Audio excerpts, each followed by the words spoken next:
Jon is Vice President at the Gulf Coast Community Foundation and has been charged with working to find answers on the subject that we're going to be talking about tonight. And so, Jon, if you would go ahead and share your knowledge, please.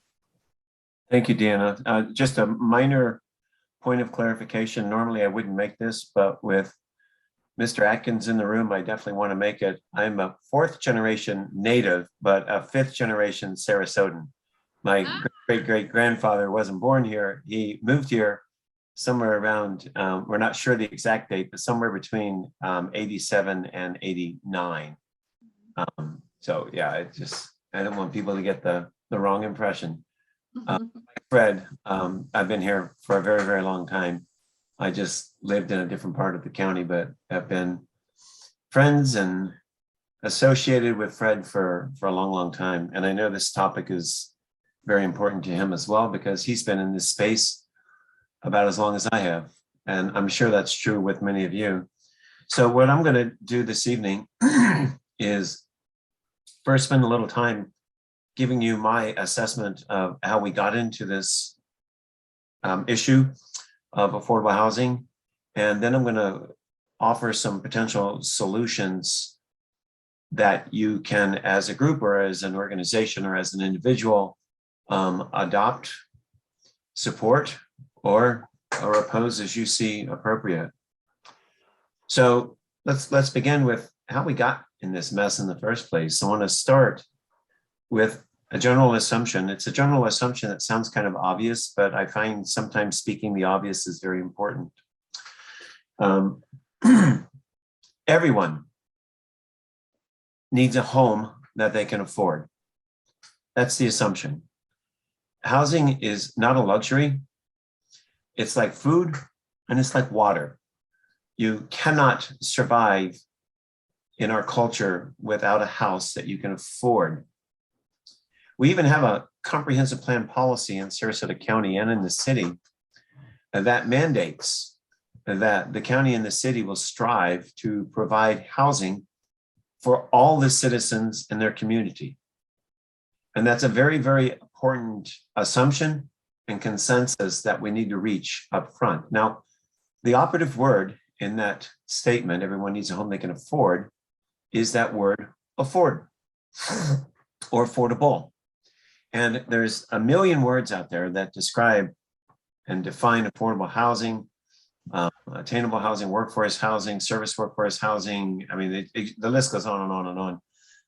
I like to keep it simple, and I define affordable housing as housing that requires no more than 30% of household incomes to attain and maintain. So if you can get into a house and stay in a house, and when I say house or home, I'm referring to both homeownership and rental without bias, you need to be able to get into that home for less than 30% and stay in that home for less than 30% of your household income. We use the term household a great deal in affordable housing discussion. It avoids the confusion of individuals and other things like that. So it's household income. And of course, income itself determines the size or the affordability of a house. If you have a great deal of income or accumulated assets, you can afford a great deal of home. If you have a restricted amount of income or assets, then the size or the affordability of the home that you're going to be able to attain and maintain at that 30% threshold is significantly different than someone who has those accumulated assets and are high wage earners. So this income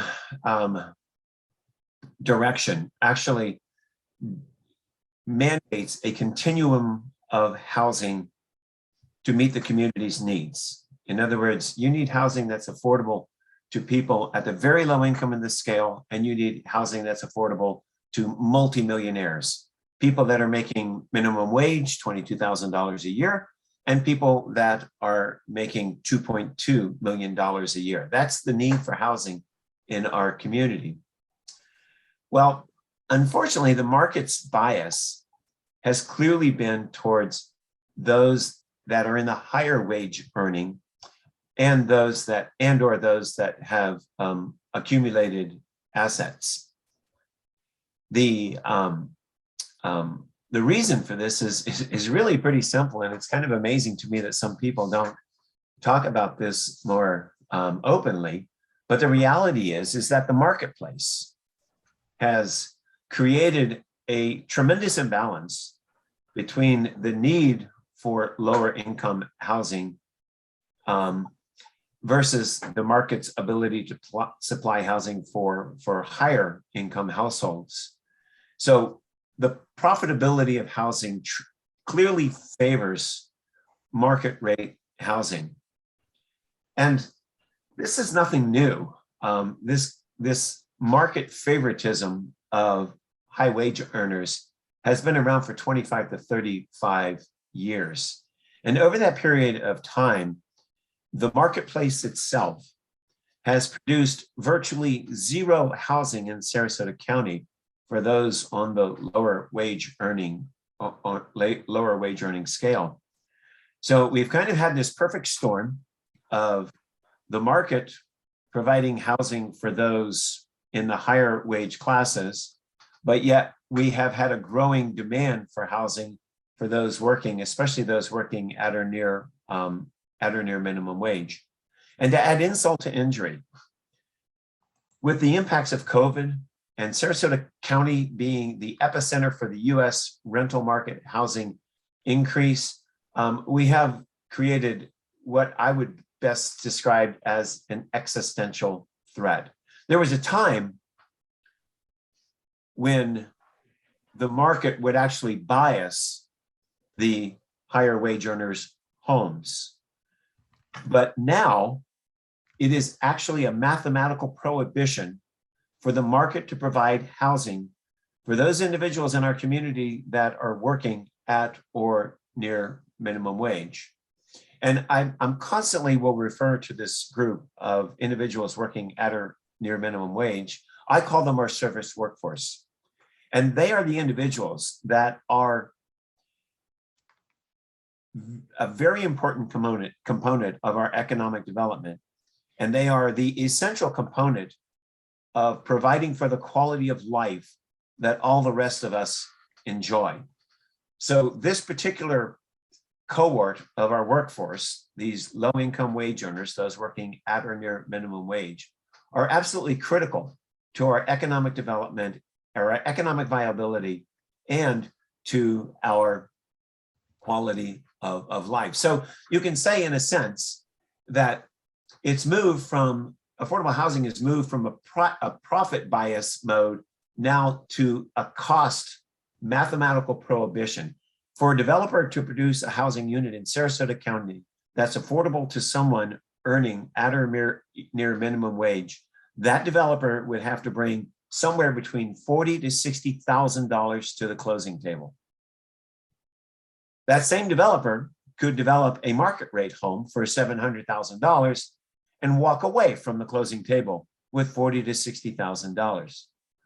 One need not have a PhD in economics to figure out that most are going to go to the closing table with the expectation of a profit rather than a loss.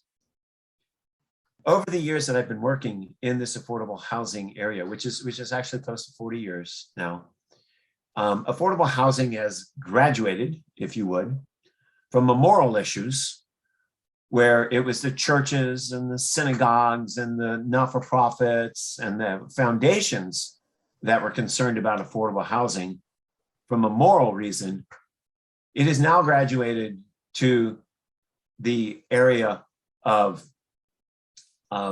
concern for economics. So now you're starting to see Chamber of Commerce's, large businesses, medical professions, economic development corporations, and even government. This is now, affordable housing is now the #1 priority or concern for everyone in the community, not just those concerned with moral issues. And I want to mention one other sidebar here about the impacts of unmet affordable housing needs. This imbalance between supply and demand that the market has created for those working at or near minimum wage, and now expanded to those that are making incomes over double minimum wage, creates impacts outside of housing, including traffic. This is one of the major causes for our traffic congestion. People are having to live further and further and further and further away from their workplace, and they're spending more and more time on the road, creating more traffic, creating more pollution. We now have direct links for the impacts of affordable housing to mental health, physical health, and education, lower graduation rates, higher drug use. In Sarasota County, we now have data that attribute the lack of affordable housing, this imbalance of affordable housing supply and demand, on homelessness. And all of these existential, if you would, or these external threats, or these external impacts, create excessive costs to local government. So we're not talking just an issue here that is a moral issue or something to do good. We are talking about an economic imbalance that has very serious consequences on our taxes and other government expenses. So I want to give you a little bit of an idea here about the magnitude. As I mentioned before, I focus a lot on the service workforce, those working at or near minimum wage, because the reality is at one time the market was taking care of those higher wage earners that the market is not taking care of today. And there will become a time where the market will again take care of a lot of these other professions, such as the white collar workers and higher paid blue collar workers. But the market is never going to take care of the service workforce. And we know this because 40 years ago, the market was for not providing housing for the service workforce. And so we can't expect it to happen today. But to give you an idea of the magnitude, the United Way of Florida produced a report called ALICE. Many of you are familiar with it. ALICE is an acronym that stands for, excuse me, I've been talking all day. Is an acronym that stands for Asset Limited Income Constrained Employed Households. And these in Sarasota County, we have 172,500 households total in the whole county. That includes all the cities. 40% of these households, over 60,000 of these households, are income constrained, meaning that they are spending more than this 30% of their income on housing. In addition, another 18,000 households in Sarasota County are spending in excess of 50% of their income on housing. These households are within $400 to $700 of receiving an unexpected expense and losing the house that they're in. Doesn't necessarily mean that they're homeless. However, 2 years ago, losing the house that you were in was not a catastrophic event. Today, it is, because repeating the tenancy or the affordability of the house that they're in another unit is virtually impossible. So when we talk about the magnitude of this issue, the number of housing units that we need, there is no quick fix, right? It's going to take some time. A lot of people have talked about home ownership and detached single-family residential ways to address Sarasota County's affordable housing problem. Now, before what I'm about ready to say, I want to disclose that I have spent my career selling homes for home buyers. I have accumulated my assets mostly through the ownership of real estate. And I still support and will always support home ownership as a method of breaking generational poverty and accumulating wealth in a family. However, the issue with affordable housing in Sarasota County is so acute now, it is mathematically impossible to have as a sole solution single-family detached ownership. It simply will not work. It's a 1970s solution to a 2022 world problem. The priority into getting housing for these low-income workers at or near minimum wage is creating multi-family affordable housing stock. And we need to focus on housing that the market is not going to be getting to, such as these lower income workers. And we need this affordable housing stock for as long as we have this affordable housing need. This idea that we're going to allow development occur and they're going to produce affordable housing for 5 years is absolutely a failed concept, because that concept was done 5 years ago. The affordable housing is now gone, and the affordable housing need is now more acute today than it was then. We need the affordable housing stock for as long as we have people working in these lower income wages and need this housing for a safe place to live. We need to start thinking of affordable housing as infrastructure, similar to the way that we would think about a road or a library. So when you build a library or a road, you don't close the road after 100 cars go by, right? You keep the road open, and generation after generation of automobiles use this road. Similarly, a library. You don't check a library book out of the library and never return it. You return it so that that education can reoccur over and over and over and over again. And this is the way that we need to look at the affordable housing for our workers that are working at or near minimum wage. There will be a reoccurring use, and we need to have a reoccurring supply. So in summation of how we got there because of the market. We didn't get there because of a person. We didn't get there because of an entity. We didn't get there because of anything that you can assign a proper noun to other than that thing that we call the market. The market seeks the highest profit at the least resistance. In our housing market for the last 40 years, the market has preferred market rate housing as opposed to housing that is affordable to our lower income workers. And now we are thousands and thousands of units in the hole with regards to this understanding of the supply versus demand of affordable housing. So let's talk a little bit about some solutions and some activities. As I mentioned before, don't look for a silver bullet. Don't bite on the bright, shiny lure running through the water, because there's a hook attached to it. There's always a hook attached to it. There's no quick fixes here. It took Sarasota County 30 years to get in this hole, and we're not going to get out of it overnight.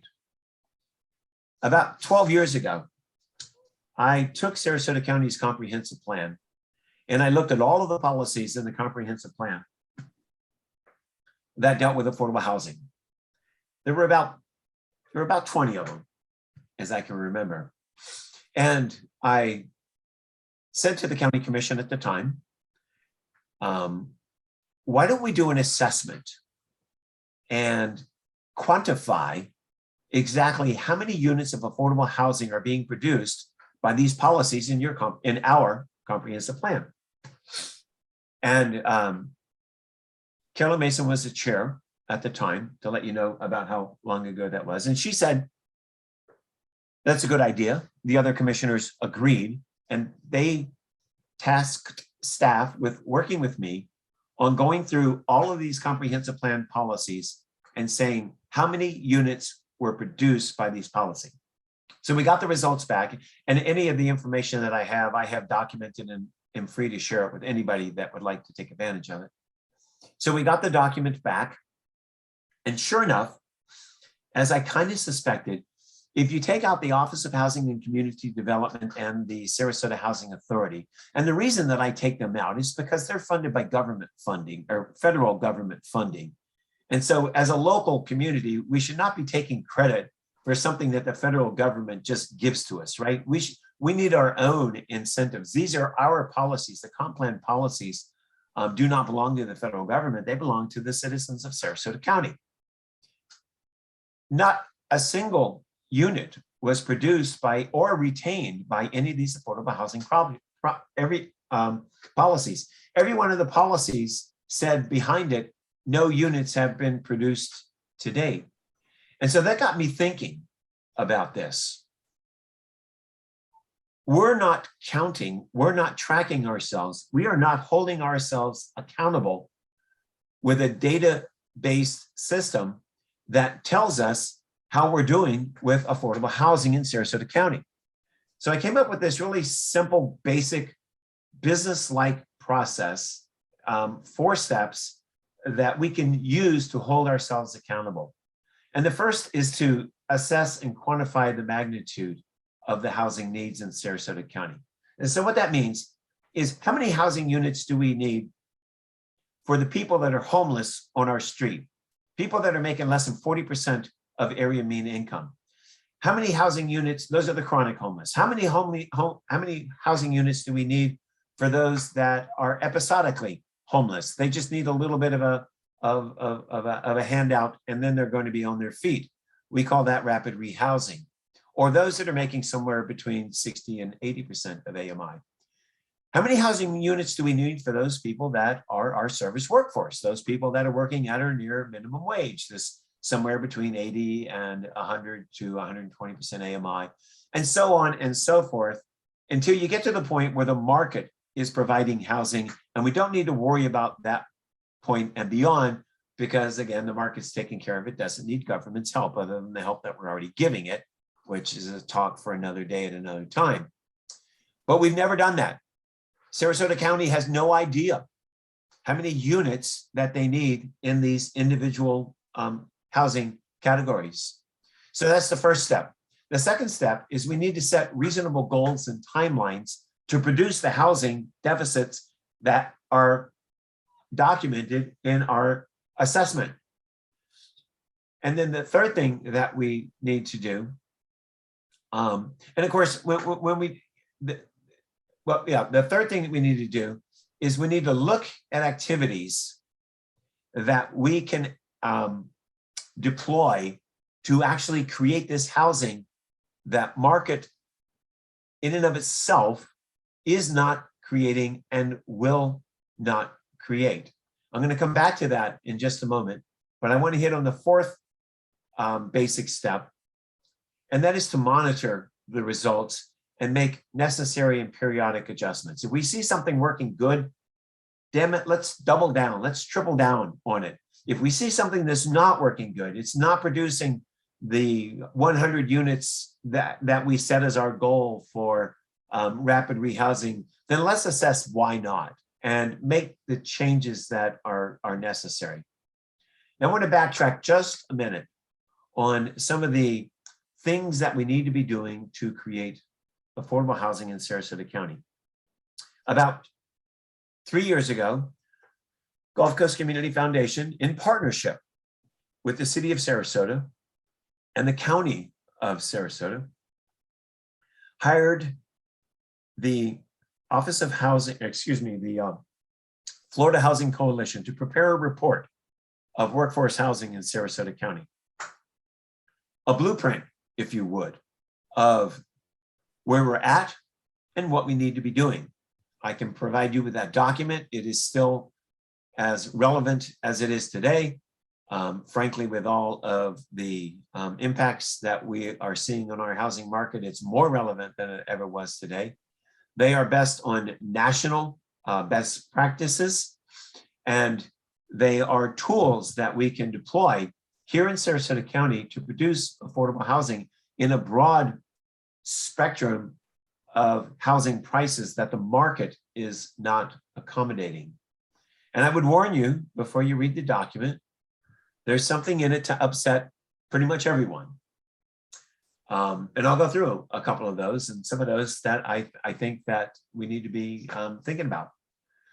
The first thing I want to talk about is density increases and impact fees, because we hear a lot about that. We hear all we need to do is increase densities and eliminate impact fees, and we're going to get affordable housing.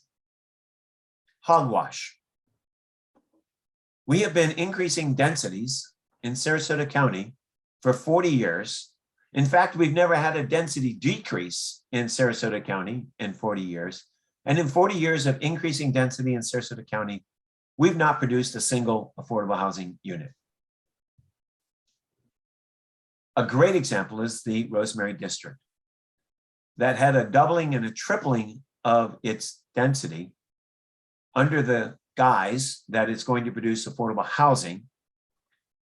Now, mind you, it produced affordable housing for people making in excess of $100,000 a year with rental units starting at $2,000 and $3,000, but it really didn't produce the affordable housing that was, quote, promised to us by these increase in densities. The same thing is true with impact fees. We've offered impact fee credits and impact fee reductions to developers for 30 years in Sarasota County, and no one has ever taken advantage of the situation simply because impact fees are such a small nominal part of the cost to produce housing that they cannot produce affordable housing in and of themselves. Now, with that being said, I would also add, hang on.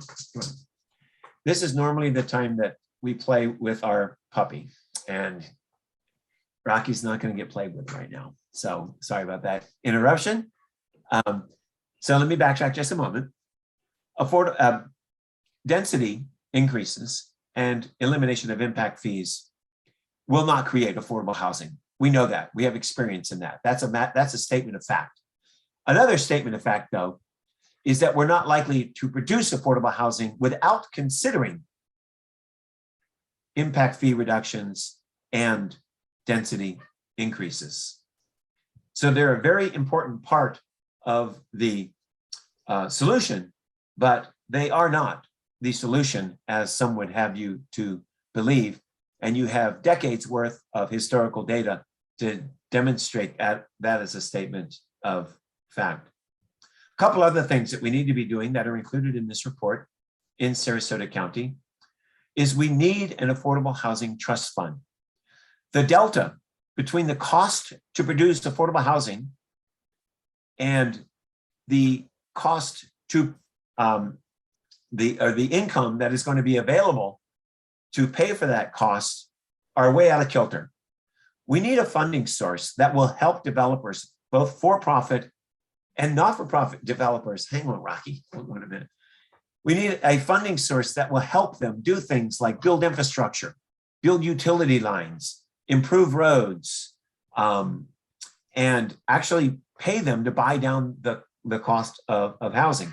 Both the city and the county have affordable housing trust funds, but neither has a dedicated reoccurring funding source. And that's a huge problem, big problem. We have a reoccurring problem. We need a reoccurring funding source to address that problem. To think that one-time funding sources are going to meet the needs of a persistent and consistent reoccurring problem in our community is a bit naive.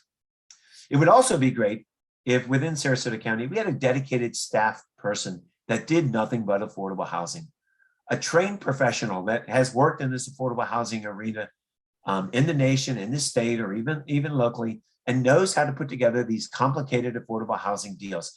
I am not demeaning in any way the people working in affordable housing in Sarasota County or the city.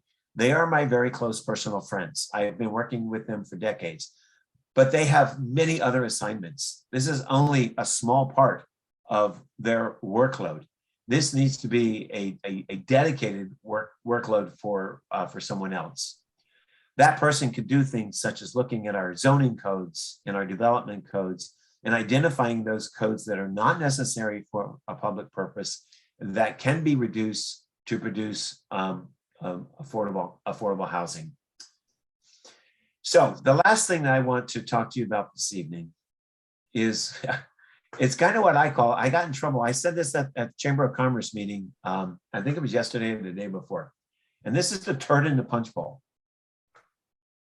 They didn't like that characterization. But hey, I'm a couple years away from retirement, and it really matters not to me, because in my opinion, this is the most critical tool and the most important conversation that the city of Sarasota and Sarasota County needs to be having right now. Everything that we've talked about so far and what you've heard so far as a solution to affordable housing deals with the supply side of the issue. As I've mentioned time and time again on this talk, we have an affordable housing crisis because we have a supply and a production of supply that is grossly out of balance with the demand. We have a supply that's going this way. We have a demand that's going that way. So we've talked about supply, but we haven't talked about demand. We have to talk about demand. And the first thing that needs to be considered on this demand side of the equation is what's creating the demand.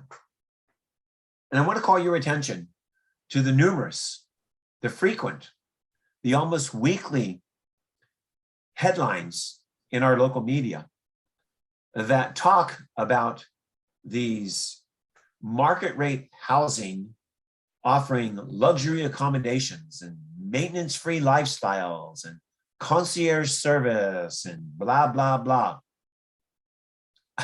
I'm glad if that's what you want, good for you. But those accommodations, those lifestyles, and those services are created by a workforce working at or near minimum wage. By approving these developments by the thousands and sometimes tens of thousands of units, we are exacerbating daily with our policy decisions to approve these developments the need for affordable housing for our service workforce. It's been estimated that somewhere between 15 to 25 market rate units produce one necessity, one demand for an affordable housing unit. But for the last 30 years, we've been approving market rate housing, including last week. We're still doing it.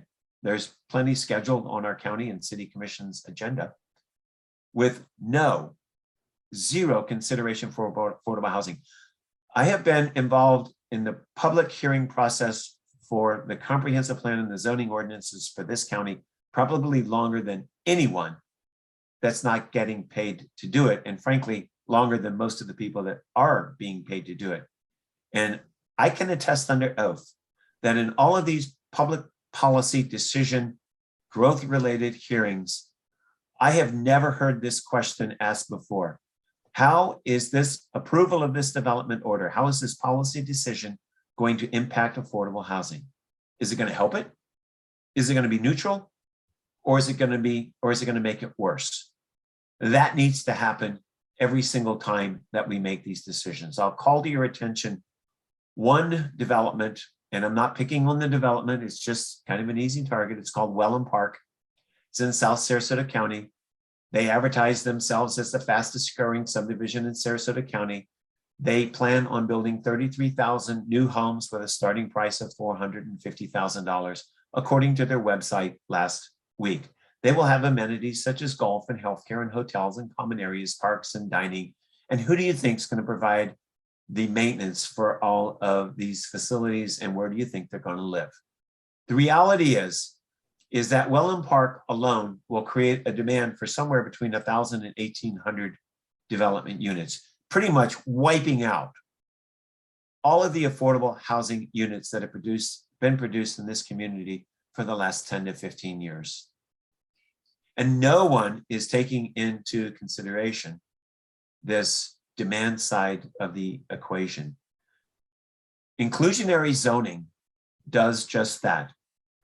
Mandatory inclusionary zoning says that if you are going to receive from local government an increase in density or intensity of your property, you will be required to provide a pro rata share of affordable housing.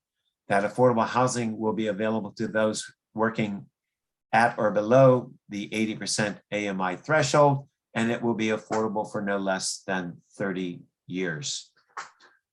Inclusionary zoning is the only tool that we have in our toolbox that functionally addresses the demand side of the imbalance of affordable housing supply and demand equation. It will be being considered by the city commission in a few weeks. I would encourage you to get involved. And it will also be a part of the affordable housing recommendations. Hopefully that'll be coming from the county's affordable housing advisory committee later in the year. So I just want to kind of wrap it up here and say that I think there is a really, I look at affordable housing as one of those issues that's nonpartisan. There's no political gain from either a Republican or a Democrat party to advocate for attainable, sustainable, quality housing for everyone in our community. Housing that's safe, housing that's affordable, housing that's close to the workplace, housing that's in a good school district. It is just one of those minimum requirements of a community to meet. And regrettably, Sarasota County has not done a good job, including the city, including all of the cities, of providing for this basic infrastructure necessity, housing for all of those in our community. So Dan, I'm going to stop there. And I am going to open it up for questions, comments, or criticism. And I just get a little bit of all the above. Well, there's quite some activity in the chat box. So let's start with a discussion/question regarding wages and rents. Margaret Smith asked, where do the statistics come from regarding current employee wages? How up to date is this info? Are these wages going up in any meaningful way? Let's first talk a little bit about wages. So in the affordability of housing, it is determined by a very, very, very simple mathematical equation. The 30% rule is set. In fact, many argue that the 30% rule for those making below minimum wage or at minimum wage should be more like 20%. Because if you think about it, if you're making $200,000 a year, you can afford to spend 60% of your income on housing and still have plenty of money for, for food and transportation. But if you're only making $18,000 a year and you're spending 30, you really don't have enough money even for the basic necessities. So let's just, for argument's sake, and I will be glad to argue this with anybody that wants to, let's just say the 30% is a number that's fixed in stone. So we have two other numbers in that equation, this 30% of income for household costs. The second thing is the cost of housing. And I would offer to you that we have little impact other than subsidizing the cost of housing, which I've talked about with my affordable housing trust fund and things like that. But it's pretty much the marketplace that sets the price for labor and materials and land and all this other stuff. So we really can't impact that. And then there's the third equation to that, the third number to that equation, and that's wages. And I find it fascinating that nobody wants to talk about wages, right? Everybody just summarily takes wages off the table. What I would argue with you that if wages were increased, granted it will have impacts on some of our businesses, in particular the smaller businesses. Increased wages is, a working wage is not going to impact the big mega businesses. It's just going to impact the smaller ones. But not a living wage is dramatically dramatically impacting our cost for social services that we all bear the burden of paying. And in the case of affordable housing, we would be able to move so many thousands of people with wage increases. We would be able to move so many thousands of people out of that Alice household and into a more sustainable state of living. Now, some would argue, and they could argue successfully in part, that with the cost of housing increases, those are going to be offset. But the reality is the cost of housing is increasing anyways, and the offset is going in the exact opposite direction.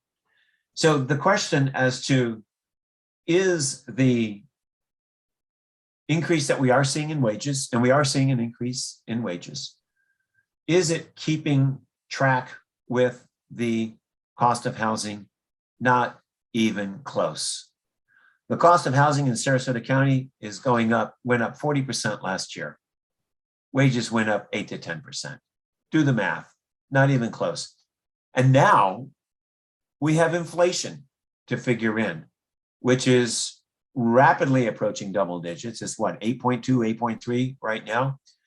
So even if you remove the cost of housing being accelerated by 30 to 50% over the last 12 months, inflation is enough in and of itself to wipe out the gains that we're seeing in these lower income wage earners. So no, it's not keeping pace. What we've, and I'll ramble here just for a minute. I remember this old saying, it says a rising tide raises all ships. Everybody knows that, right? Well, the ship are assets. And if you remember our Alice, it's asset limited, right? So the only asset that our service workforce has, they don't have stocks, they don't have bonds, they don't have investment portfolios, they don't own real estate, right? They have one asset. That asset is their income, which, as we just talked about, is barely keeping up with inflation.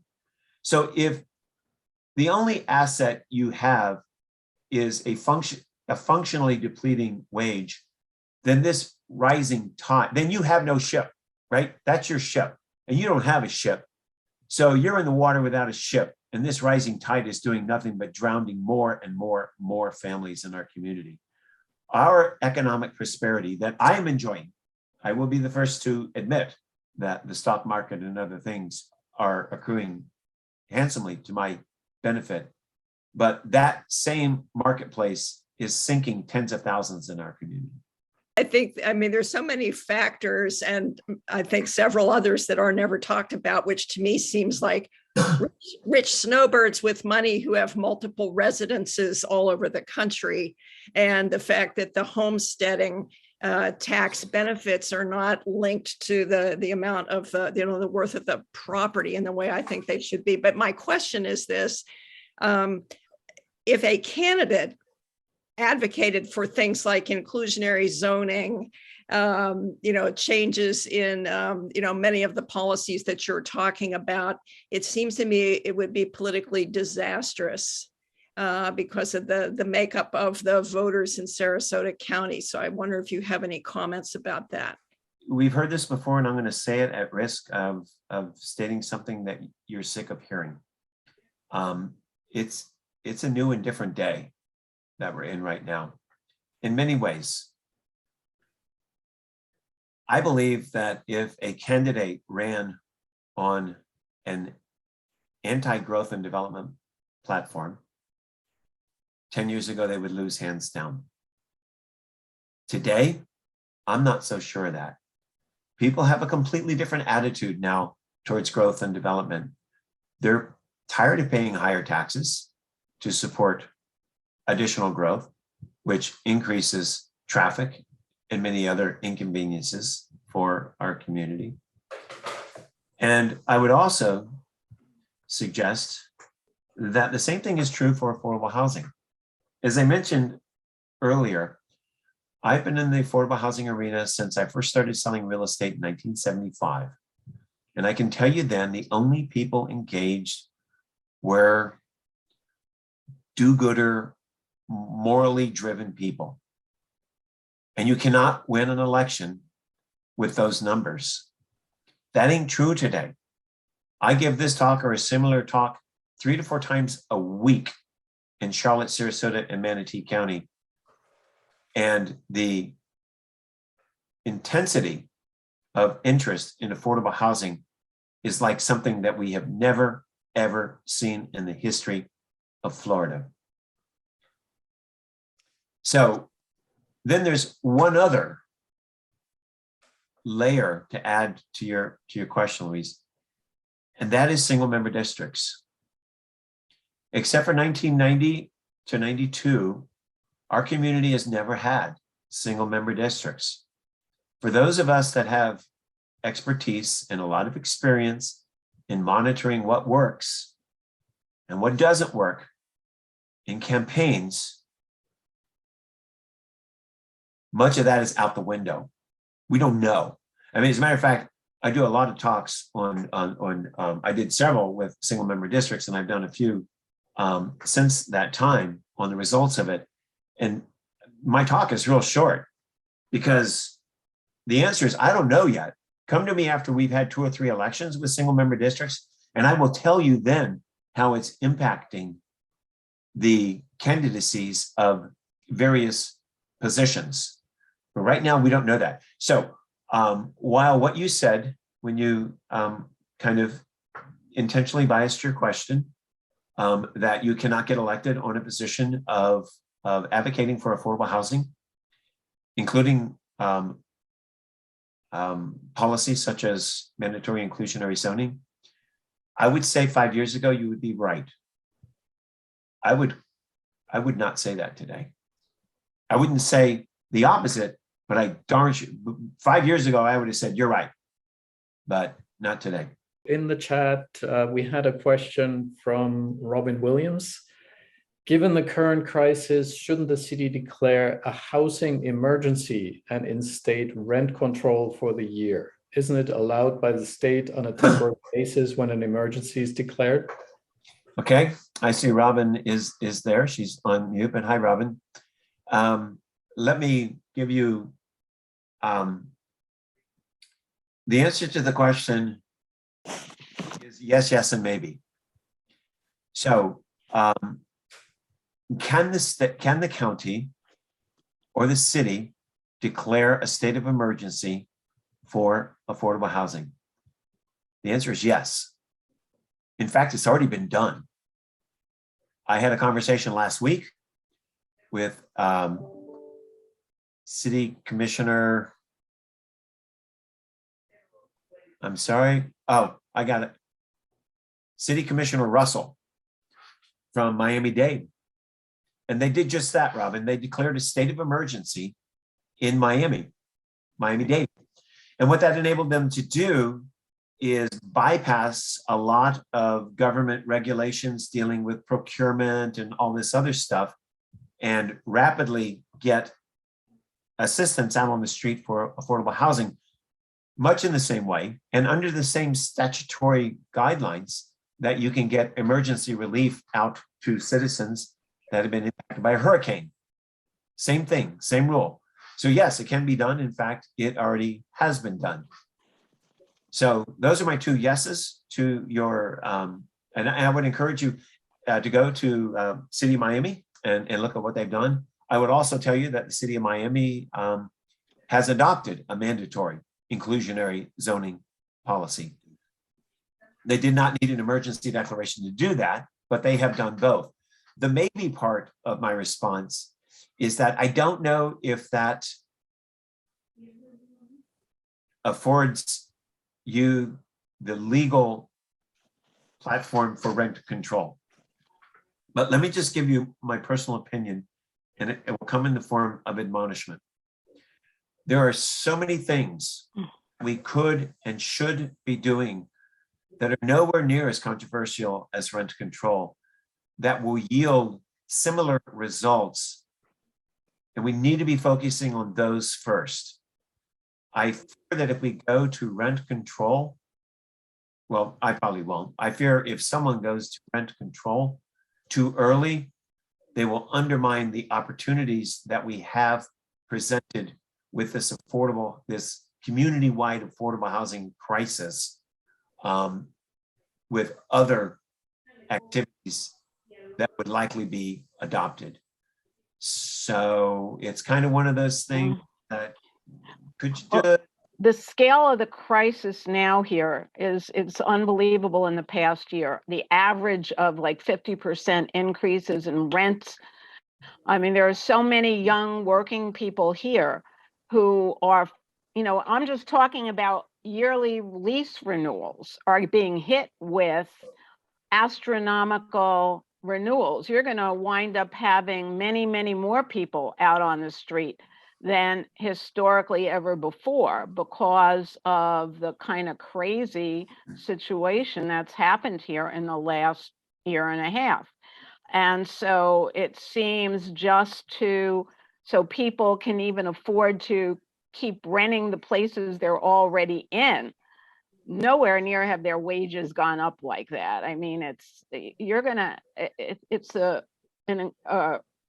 clear danger right now. And we're talking numbers that far exceed anything that would be a more long-term plan for building affordable housing. There needs to be some emergency thing done to deal with the existing huge increase. Now, I put in the chat box, I'm a product of rent control. I grew up in New York City. I lived in a rent controlled apartment till my senior year of high school. My parents lived in rent controlled till their whole lives till my senior year of high school. My grandparents never left rent controlled apartments, or one was a co-op apartment. Workers, and that's what existed back, in the 1900s in New York City, and you were able to support, and we were, blue collar. I hear what Robin's saying, and believe me, you're preaching to the choir. I understand the numbers as good as probably anyone. I study the numbers every day, so I know what you're saying, but I'm not going to change my mind. I believe that going to rent control is going to undermine a lot of good efforts that are attainable now. And I would also suggest to you, with all due respect, coming to the table this is how we did it in New York is a recipe for failure. It doesn't, it's not going to work. So I'm not saying you're wrong, but I am suggesting that now I would not go there. There's too many other things that are on the table that are attainable that would be compromised by going there directly. I understand why you separate public housing from affordable housing. But as someone who runs a free legal clinic for residents of Bradenton and Sarasota public housing, we are seeing a tremendous crisis there too. And as Robin just pointed out, the more homeless or the more people wind up on the streets, the worse it's going to be. So I have a little trouble with entirely separating the planning for one, even though it's national government funding, from the other. Jan, you made a good point. And I would also, I do not separate housing from homelessness. I was not asked to address homelessness in this talk per se. I have, as you may know, a great deal of experience working in Sarasota County and Manatee County with the homeless. I'm in fact the chairman of the Suncoast Partnership to End Homelessness in Manatee and Sarasota County. So my kind of statement is, there's, I could ask this question. I'll just ask it rhetorically for the whole group. What is the cure for hunger? There's only one cure for hunger, right? It's food, right? It's not the food truck. It's not all these other things, right? It's the only cure for hunger is nutritional food. And there's only one cure for homelessness, right? And that cure for homelessness is housing. And I advocate for housing-focused homeless solutions. And I can also send Deanna another document that was also co-funded by the city and the county. And it is called Effective Solutions to End Homelessness in Sarasota County, or something like that. And in that document, just as you said, they talk straight up about the need for housing as a solution to homelessness, because housing and homelessness are inseparable. What we're seeing in the most recent data with the Suncoast partnership, we saw in Sarasota County a 3 times double-digit decrease in chronic homelessness. We lost that momentum this year. We did not lose that momentum because of COVID. We actually did very well in COVID with regards to its impact on homelessness. Where we're getting hammered is we have people in our system that are now receiving the mental health, the substance abuse, the legal aid, the identification recovery, immigration papers and or legal, all that. They're getting all that. But the reality is they're not leaving a state of homelessness, because we have completely exhausted the supply of housing units available to those that are homeless. And in fact, we're seeing at the Suncoast Partnership to End Homelessness, the most recent data, we are seeing more people entering the system that have never been identified in the system than ever before. And the vast majority of those new people coming into our system requesting aid to either end or prevent homelessness are families, people with minor children. So Jan, I completely agree. I just didn't have enough time to cover all that tonight. Oh, I understand that, but even public housing is an intermediate step, which we're sort of overlooking, and we're throwing a lot of people out of public housing that really should not be thrown out. No, that public housing is a critical component to that continuum that I've talked about, because that continuum that deals with people making under 40% AMI and even some under 60% AMI, that's all public housing. I just typically avoid using that term because it's hostile to many audiences. But that's when I talk about under 40% AMI, that's public housing. That's housing where people are going to need assistance for a long time. 2 questions from the chat related to Welland Park. Question number 1 from Margaret Smith. John, can you explain a bit the idea of Welland Park wiping out the affordable housing we created in the past 20 years? Part 2 of the question from Caroline Palm Abramoff. Wasn't Welland Park supposed to build affordable housing? Thought they mentioned that early on in their planning. Again, Welland Park will be producing affordable housing to people that can afford a 2,000 plus rental apartment unit. But that is not the group that I'm talking about. I'm talking about the people that are going to be cleaning their pools, mowing their lawns, preparing their dental hygienist equipment, and all of these multitude of tasks. There's the hospitality industry workers that are going to be entertaining them, and on and on and on and on. So for about every 15 to 20 some units that we create in Welland Park, we create a demand for one of those housing units. There's 33 housing units. Do the math. It's somewhere between 1,000 and 1,800 unit demand created by the approval of those 33 housing, and none of those so-called affordable units are going to be accessible and affordable and attainable to that service workforce class that is providing the time of life, the quality of life that Welland Park is advertising. So no, there really was not a good requirement for affordable housing in that 33,000 plus unit development.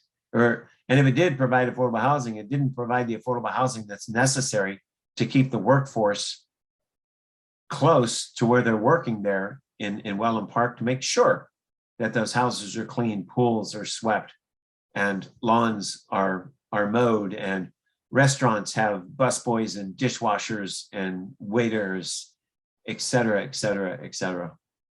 This Okay. is not an attack on Welland Park. This is, this is pretty much everywhere. I mean, there's I don't know of a single development that's been approved in Sarasota County for the last 30 years that had a mandate to provide an affordable housing unit for the service workforce. None. How do you keep this need from becoming a Trojan horse for wholesale entitlement increases? Oh, good question. Oh my God. It's already happened.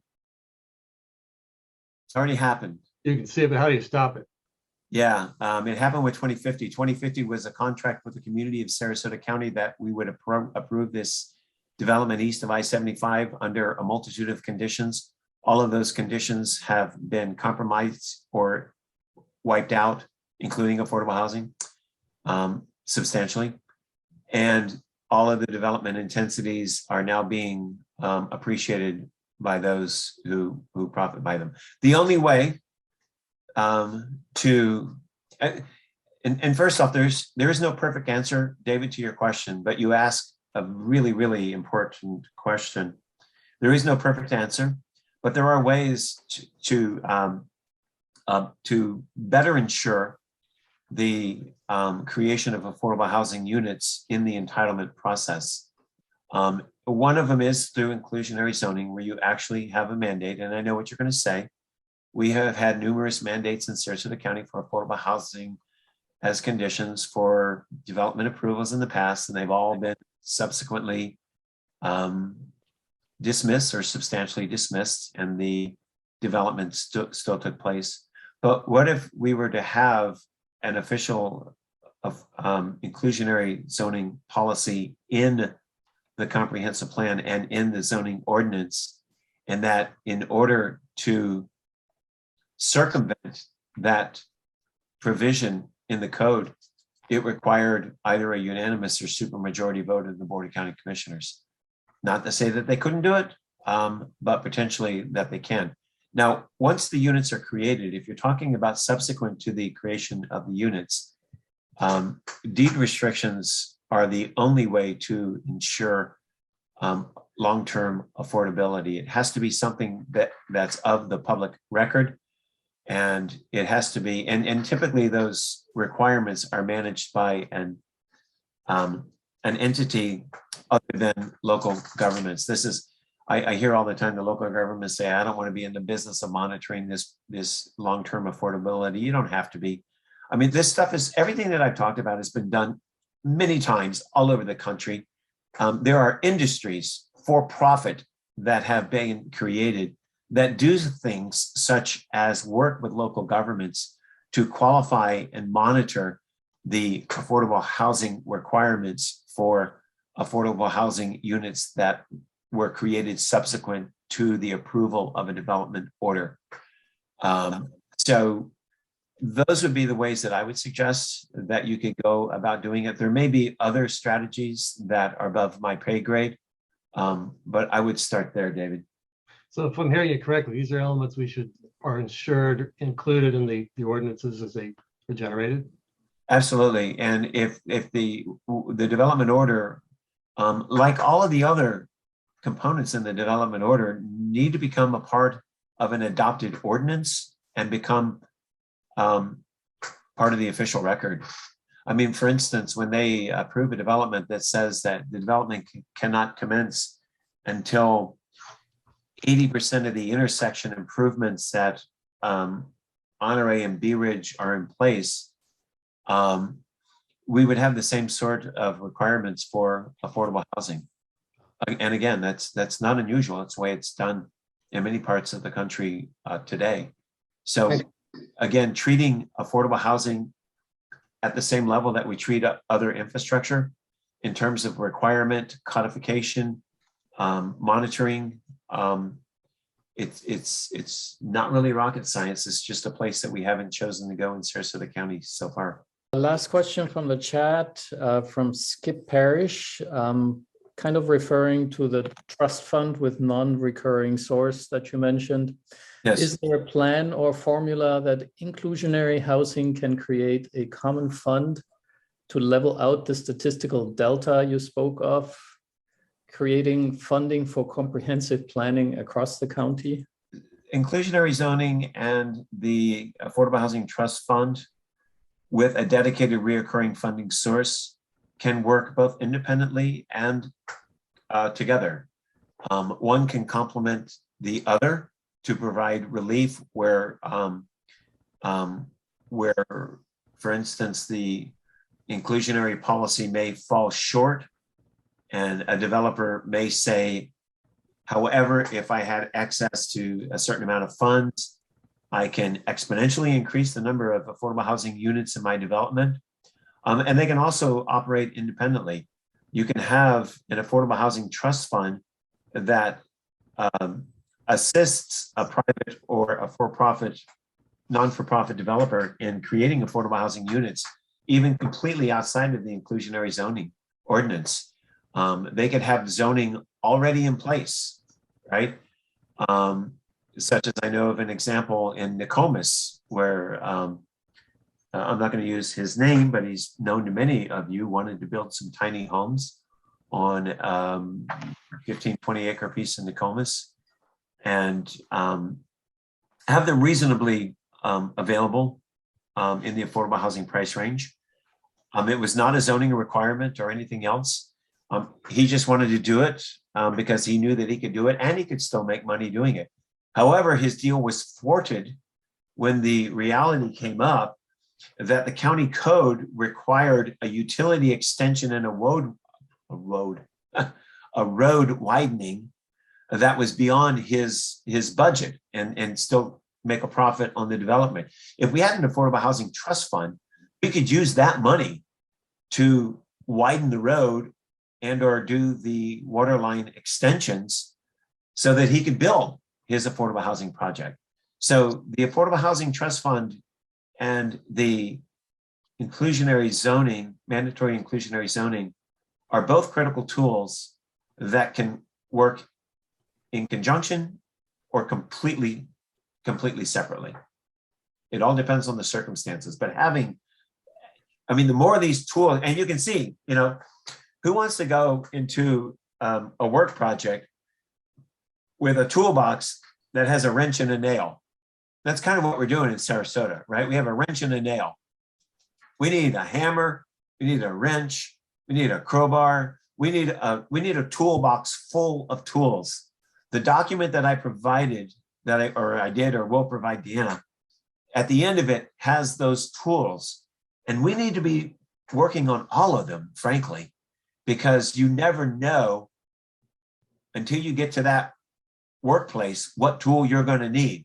But once you're there, you need to have the tool in your box in order to deploy it and fix the problem at hand. I'll use the bully pulpit for one last question for myself. Talking about wrenches, the state threw one into our local machine with preemption. There is now the good possibility of developers suing the county or cities if they prevent them making profit in certain projects. How do we best deal with this? I'm going to contort the question just a little bit, Johannes, by also bringing into play another state statute that's 2 years old now. I think it's 1031 Senate or House Bill 1031. I probably got the numbers wrong. It doesn't matter what it is. But it is an amendment to the state statutes for inclusionary zoning. And what that statute says, similar to what the new act says, and soon to be a statute, is that you cannot make a government action that reduces profits from a business. Now, I would suggest, first off, we already had the Burt Harris private property rights and the constitutional property rights, so it really kind of confounds me, the additional need for this. I mean, if we can't take care of this in the Constitution, then we got another problem that we need to be thinking about. But let me get back to directly answering your question. The only policy that I've talked about here that is really mandatory and could be in any way perceived as a detriment or a reduction of profit to a property owner, a developer, or a business person is the mandatory inclusionary zoning. The mandatory inclusionary zoning statute says that if a local government mandates affordable housing, I'm going to get the wording not precise here, but it basically says that it must keep the developer whole. In other words, it cannot compromise the profits expected from that development. That's easily fixed. And I had this conversation with the city commission last week. We'll be having it again later this week with staff. And the statute says that they can keep the developer whole many ways. They could write the developer a check for the loss of income, or they can keep the developer whole by increasing the density or the intensity of the property. And that's where inclusionary zoning comes into play. Mandatory inclusionary zoning that we're proposing only comes into play when a developer comes to a city or a county and says, I want to increase my density from 3 units per acre to 10 units per acre, or from 10 units per acre to 50 units per acre. If one calculates the increase in property value that is attributed to those density and intensity increases, they many-fold offset the cost necessary for keeping the developer whole. So I would suggest that in both cases, the statute that I'm bringing to your attention that passed 2 years ago, and the soon-to-be statute that will be adopted sometime this year, both of those profit impediments or keeping the developer whole will easily be offset by the increase in density and intensity approved. In fact, that act of government has been one of the most powerful and underutilized tools that we have. There are many things that can be accomplished and should be accomplished in the process of approving development with regards to traffic and water supply, and I can go on and on and on, that are not presently done. And with the elimination of the state legislature's virtual elimination of concurrency in any growth management in the state of Florida, that is one of the only tools that local government has to ensure that the cost of development are not passed on to taxpayers and keeping the developer whole financially. Thanks so much, John. Apologies to the posters in the chat, 20-some posts I could not bring up. It obviously is pointing to the need for more discussion, and there will be one. The Issues Committee of the Sarasota Democratic Party is actually preparing a housing crisis town hall meeting. I will keep you updated about the details of that. I want to thank John for all of these wonderful insights and for allowing us to record the meeting, because I've already had people emailing me saying, can I please have a recording? I can't come tonight. So we will certainly take care of that. And John, are you still with us? I'm just not seeing your picture at the moment. Oh, yeah, good. Here. Yeah, I'm here. I just had a quick question that came up about an hour ago.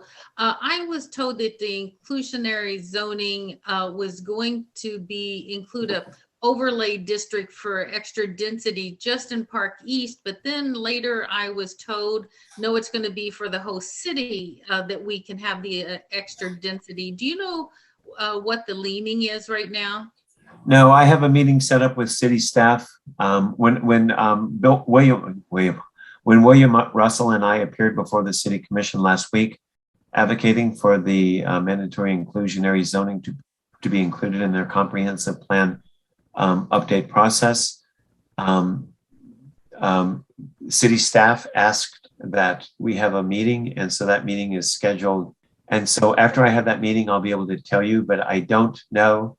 I will tell you my thinking and my assumption in my preliminary talks with staff is it's probably going to be more expansive than Park East. And I got to say, my hat's off to Park East. These people get it. I mean, they are some of the most civically responsible housing community that I've seen in Sarasota County. And so I don't know that many of them by name, but I know their reputation, and their reputation is gold in my book. So good for them for bringing the issue up and volunteering, as they have for so many of these innovative zoning concepts.